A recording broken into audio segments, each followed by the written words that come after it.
Okay, you guys, what is up? The King of Lightning is here today to do Toriko Chapter 216 review. Now, this week's chapter of Toriko, man. Yo, Tangu Brunchy. Oh my, I mean, speed. That's all you can say. People want to doubt his speed at first, but when he blitzed past Setsuno, Zazus, and Yuta, oh my god. I mean, yeah. He's fast. He's really fast. He's really fast. And I like it, I enjoy that shit. Though I will say, when it came to this chapter, there's one thing that I really didn't like, obviously. And that was when they skipped like a shit ton of shit. Like they skipped mad shit.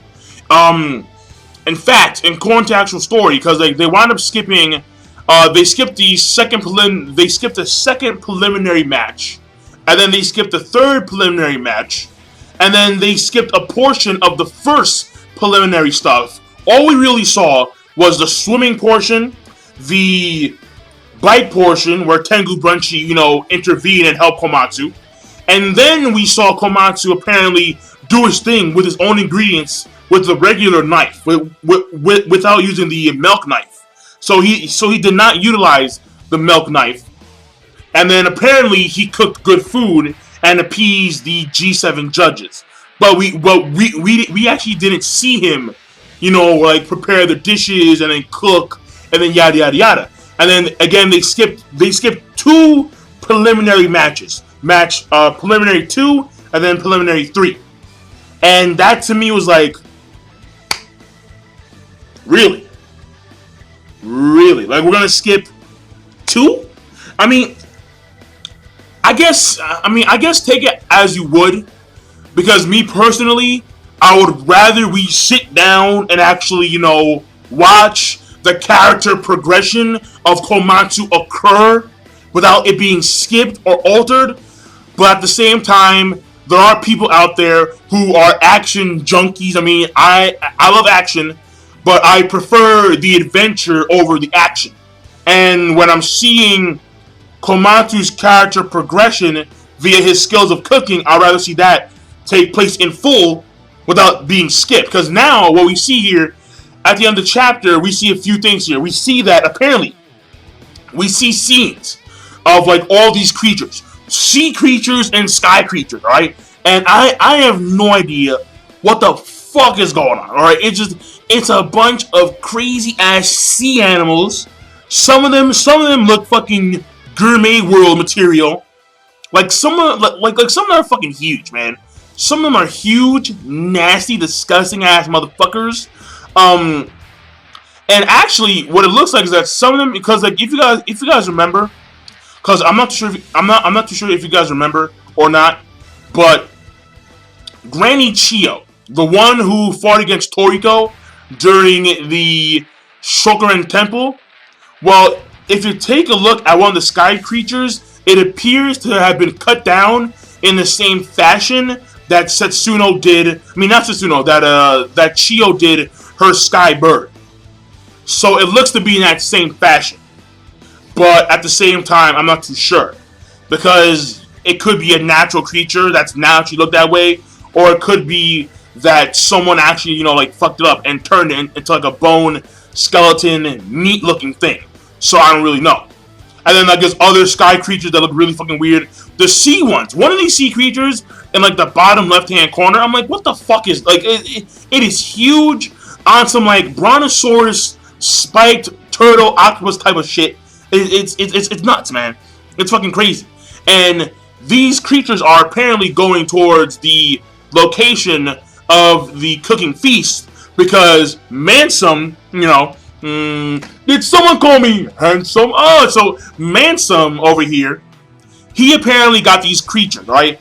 Giraffe birds, right? And apparently, like, these giraffe birds, which, by the way, fucking huge.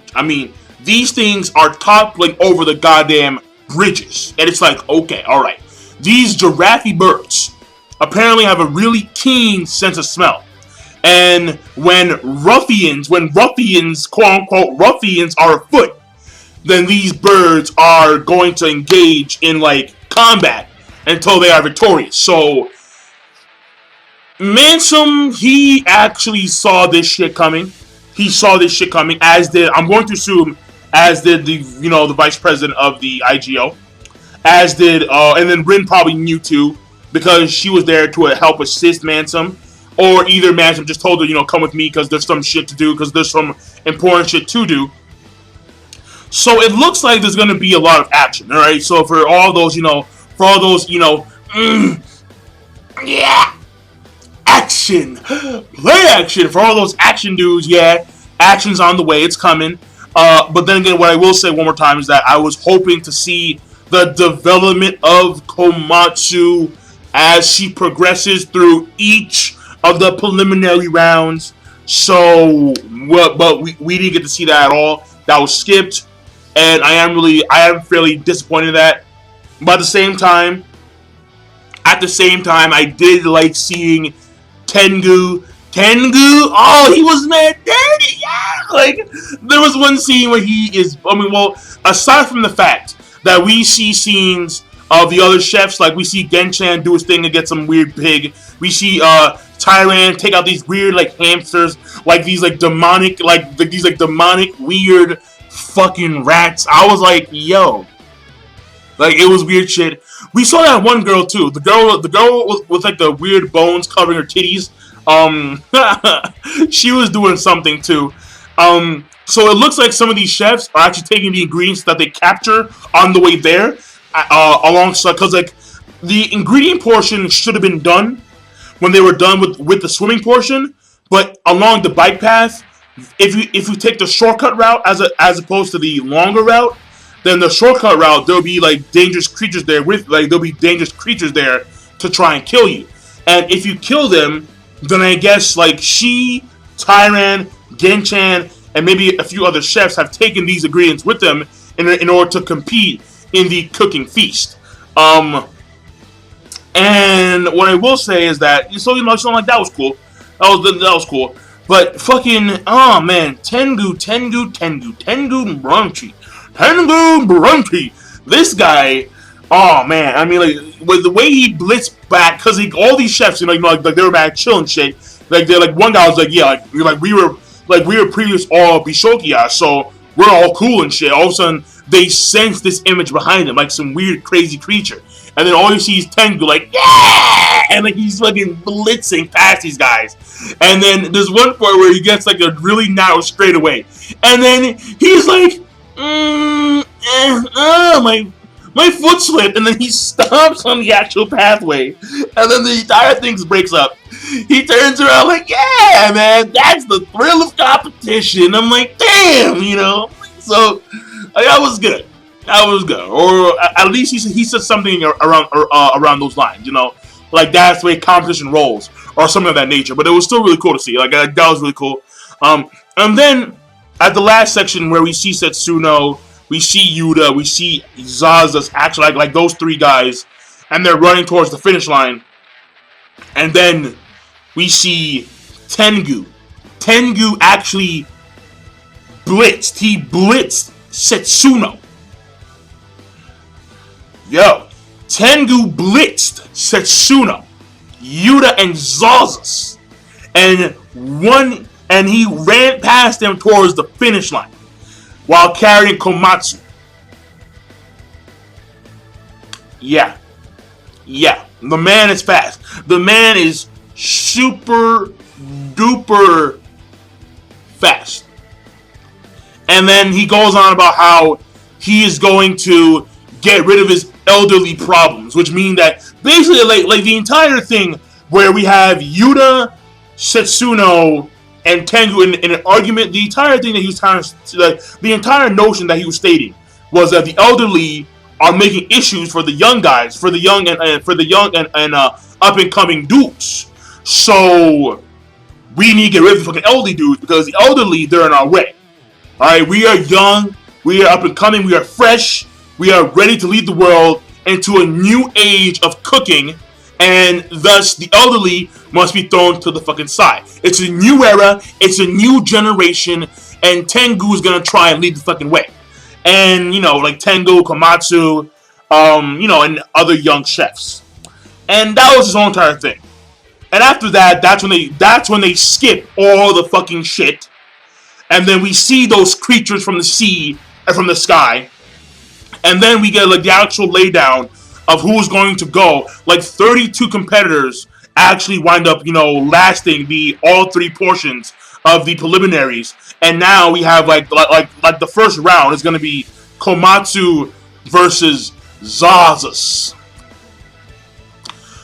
Komatsu versus Zazus. So you take it how you want to take it, all right? I'm just saying, all right? Zazus. Now, is Komatsu going to win? Maybe. There's a chance because he does have extraordinary food luck. At the same time, in my opinion, if he does win, it would kind of rush. It would really rush his character progression, because if he beats the current number one, it's kind of like, damn. So yeah, hopefully, I want him to lose, because either lose or it gets cut short because of all these creatures that are coming to interrupt the feast. That's what I want to happen, right? I want that to happen. I want these creatures to come in at the right time when the G7 are going to announce the winner, and then all of a sudden there's like an explosion, or like they hear chaos, and then all the creatures from the sky and from the water have came to like cause havoc and chaos in the cooking feast. That's what I want to happen. So if in fact Komatsu is better than Zazus. But yeah, I'm done. So the rating overall,